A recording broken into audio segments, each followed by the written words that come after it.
Hey, JJ, anything further on Anthony Davis at this point? No, no.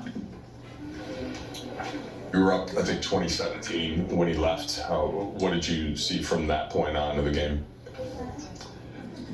The second quarter. I mean,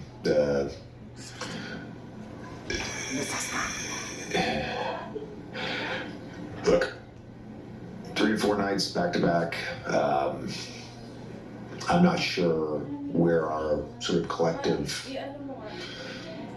brains were at. I understand the physical fatigue. We were a step slow all night on Maxey, particularly in that quarter. Talked about having a compact shell. We were hugged up on our guys, not just on Maxey, on everyone.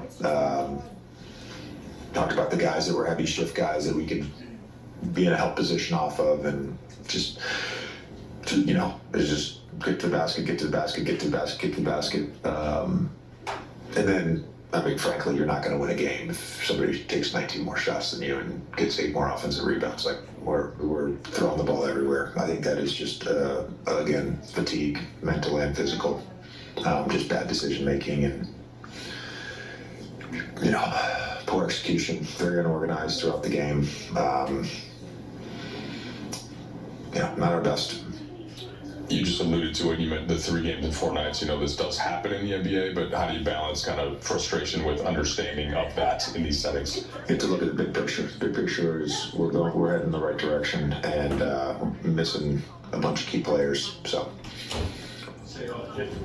prior to the time LeBron took some time away from the team, turnovers and high volume was kind of a recurring issue for him. Did you see anything tonight that was reminiscent of the same way he was getting those turnovers back then? Yeah, certainly forced a couple. There was some Eric Gordon strip on him in the post, a good individual defense.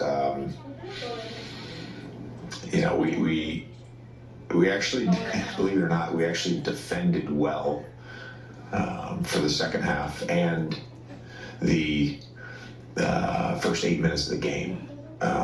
It was that last 4-minute stretch in the 12 minutes of the second quarter where we were just terrible defensively, and obviously the turnovers hurt that.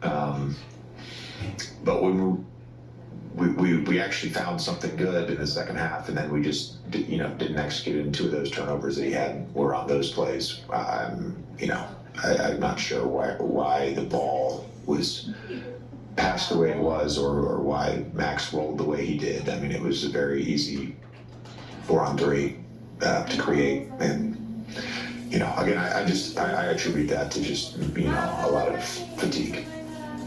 JJ, you went to Bronny in the first quarter instead of Shake or Cam. Why did you want to see a look at him there? Yeah, just felt like on a back-to-back, just him giving us energy, I think, was the goal. I maybe put him in a tough spot, flying up yesterday and,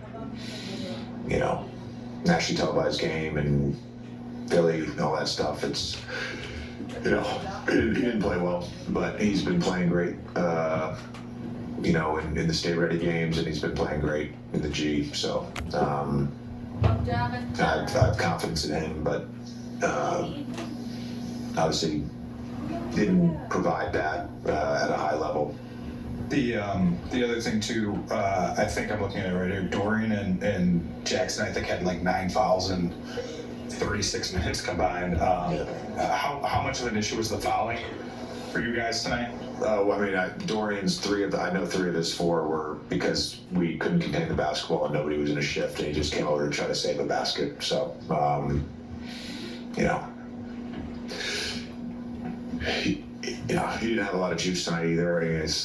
We were searching for juice. We couldn't find it. Everything was dry.